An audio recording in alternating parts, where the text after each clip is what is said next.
Class में first आने का बेस्ट उपाय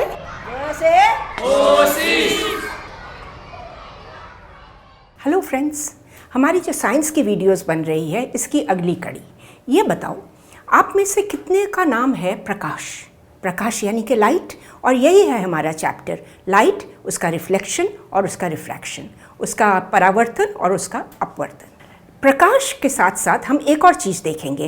ये बताओ, आप में से कितनों का नाम किरण है? किरण का मतलब प्रकाश की एक रेखा जो प्रकाश की दिशा में जा रही हो, इसको इंग्लिश में रे कहते हैं। और जब बहुत सारे किरण एक साथ सम्मिलित होते हैं, एक पुंज बनाते हैं, उसको हम कहते हैं बीम।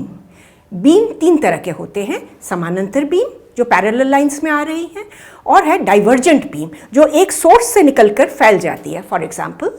और फाइनली हम देखेंगे कन्वर्जेंट बीम या सम्मिलित बीम।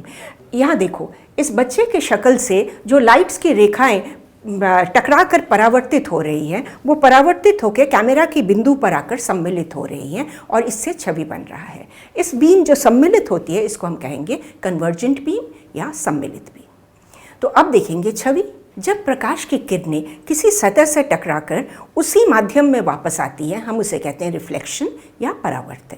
इसके नियम है कि जो इंसिडेंट बीम है, घटना बीम है, और जो रिफ्लेक्टेड बीम है, और इन दोनों के बीच में जो सामान्य रेखा है, ये तीनों एक ही स्तर पे रहती हैं। और जो घटना कोण है और जो परावर्तन का कोण है, they are equal to each other. अब ये रिफ्लेक्ट होने के बाद आकर ये एक इमेज बनाती है। जब दर्पण से टकराकर प्रकाश की किरणें वापस आती हैं, परावर्तित होती हैं और एक जगह पे सम्मिलित होती हैं, तो एक छवि या प्रतिबिंब बनता है। ये दो प्रकार के हैं। सिनेमा हॉल में आपने देखा होगा कि प्रोजेक्टर से जो लाइट निकलती है वो स्क्रीन के साथ टकराती है और उसके सामने वो एक छवि तैयार करती है। इसको हम कहते हैं एक्चुअल इमेज या वास्तविक छवि। और एक और छवि होती है जिसको हम कहते हैं वर्चुअल इमेज। ये क्या है? शीशे में जब आप अपनी शक्ल देखते हो तो आपकी जो छवि है, ये किरणें जाकर शीशे के पीछे पर वो छवि बना रही हैं। ये स्क्रीन पर आप इसे पकड़ नहीं सकते, इसलिए हम इसे कहते हैं वर्चुअल छवि। तो हमने बोला दर्पण से टकराकर परावर्तित होकर जो किरणें आती हैं वही छवि बनाती हैं। तो दर्पण क्या है? दर्पण एक ऐसी सतह है जो अपने सामने रखे वस्तु की प्रतिबिंब उत्पन्न कर सके। दर्पण भी कई प्रकार के होते हैं। हम सबके घर में ऐसे दर्पण लगे होते हैं। ये एक प्लेन शीशे का टुकड़ा है, इसके पीछे सिल्वर पॉलिश किया है और उसके बाद में रेड पेंट लगा है। फिर फ्रेम में लगाकर हम इसे लगाते हैं। इसे हम कहते हैं प्लेन मिरर या प्लेन दर्पण। गाड़ियों के साइड में आपने देखा होगा जो मिरर लगे रहते हैं, उनको हम कहते हैं उत्तल दर्पण या कॉन्वेक्स मिरर। तो ये क्या है? ये एक गोलाकार शीशे का टुकड़ा है जिसके अंदर की साइड पर पॉलिश लगी हुई है और बाहर की साइड पर इमेज बनती है, छवि बनती है। एक और दर्पण होता है जिसको हम कहते हैं अवतल या कॉन्केव मिरर। इसमें बाहर की साइड पर पॉलिश लगी है और अंदर के साइड पर वो छवि बनती है। जैसे कि आपने शेविंग का मिरर देखा होगा जिसमें बहुत बड़ा होके आता है, या मेकअप वाला मिरर आपने देखा होगा जिसमें बहुत बड़ा होके आता है। तो एक चीज़ ज़रूर याद रखना, प्लेन मिरर में वस्तु का जो साइज़ है प्रतिबिंब का भी उतना ही साइज़ होता है। जो उत्तल मिरर, कॉन्वेक्स मिरर है, उसमें वस्तु का जो साइज़ है पर इमेज का साइज़, प्रतिबिंब का साइज़ छोटा होता है। जैसे कार में आप देखते हो ना, पीछे से जो गाड़ी आ रही है छोटी छोटी दिखती हैं। और जो शेविंग का मिरर होता है उसमें जो वस्तु का जो साइज़ है, इमेज का साइज़ उससे कहीं ज़्यादा बड़ा होता है। हर गोलाकार दर्पण का जो मेन पॉइंट, सेंटर पॉइंट है, उसको हम सी से दर्शाते हैं। और इस पॉइंट से अगर आप लाइन खींचो, इसको हम प्रिंसिपल एक्सिस या प्रमुख अक्ष कहते हैं। प्रमुख अक्ष पर एक बिंदु होती है।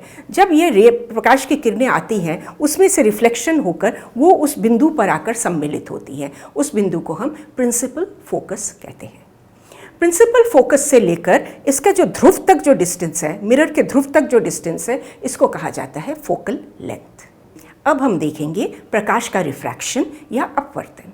जब प्रकाश की किरण एक माध्यम से दूसरे माध्यम में जाती है तो वो हल्की सी बेंड हो जाती है, क्योंकि हर माध्यम में लाइट के चलने की स्पीड अलग होती है। फॉर एग्जाम्पल, आप जानते हो कि हवा जो है इसकी घनत्व बहुत कम है, पानी का घनत्व ज़्यादा है। घनत्व पर डिपेंड करता है कि लाइट के चलने की स्पीड क्या होगी।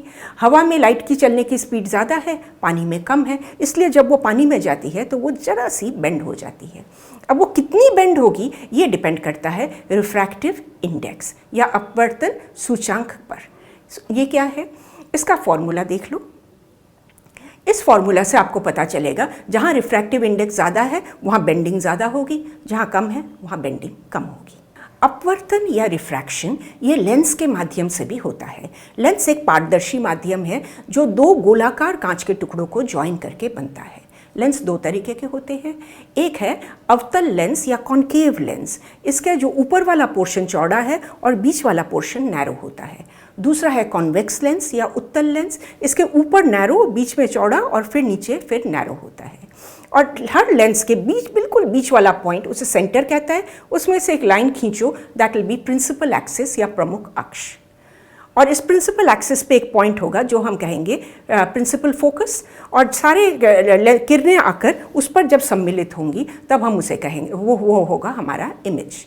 और प्रिंसिपल फोकस से लेंस के ध्रुव तक जो डिस्टेंस है उसको हम कहेंगे फोकल लेंथ, बिल्कुल मिरर की तरह। एक चीज़ याद रखना, अपवर्तन के मामले में भी घटना किरण, अपवर्तन किरण और सामान्य ये सब एक ही स्तर में होता है। घटना कोण का साइन और अपवर्तन कोण का साइन ये दोनों अनुपात में स्थिर रहते हैं। हम लोग जो चश्मा पहनते हैं उसमें लेंस लगता है। आपने देखा होगा कुछ लोग हैं जो किताब पढ़ते वक्त ऐसे ऐसे ऐसे करके पढ़ते हैं कि निकट की चीज़ उनको ठीक तरह दिखती नहीं है। उनको में कॉन्वेक्स लेंस दिया जाता है, उत्तल लेंस दिया जाता है, इससे वो जो छोटी वस्तु वो बड़ी होकर दिखती है। और कुछ लोग हैं जिनको मायोपिया है। मायोपिया जो कंडीशन है जिसमें उनको दूर की चीज़ ब्लर सी दिखती है, तो उनको ये कॉन्केव लेंस या अवतल लेंस दिया जाता है ताकि दूर की चीज़ उन्हें स्पष्ट होकर दिखे। अब लेंस में पावर होता है, आपने तो सुना होगा। अगर आप चश्मा पहनते हो तो चश्मे पे पावर, पापा मम्मी के चश्मे में पावर, दादा दादी के चश्मे में पावर। ये पावर क्या है? ये पावर है लेंस की क्षमता बेंड करने के लिए, रे को बेंड करने के लिए। और ये पावर नापा जाता है डायोप्ट्री में। जिस लेंस का फोकल लेंथ 1 मीटर है उसका पावर 1 डायोप्ट्री है। तो बच्चों, ये रहा हमारा चैप्टर प्रकाश, उसका रिफ्लेक्शन और रिफ्रैक्शन। छोटा सा चैप्टर है, आसानी से आप समझ जाओगे। वीडियो को अच्छी तरह से देख लो, फिर चैप्टर पढ़ो, पूरा क्लियर हो जाएगा। 5 मिनट में चैप्टर क्लियर, ये हमारा वादा रहा। इसका जो राइटअप है वो आपको इस ब्लॉग पोस्ट में मिल जाएगा। और आप हमारे सब्सक्राइबर बन गए हो ना? नहीं बने तो सब्सक्राइब, बेल, ऑल इन तीनों को दबा देना। अगर आप सब्सक्राइबर बने हो और आपको हमारी हर वीडियो का नोटिफिकेशन नहीं मिल रहा है, इसका मतलब आपने ऑल नहीं दबाया। सब्सक्राइब को छूना भी नहीं, आप सिर्फ बेल और ऑल को दबा दो।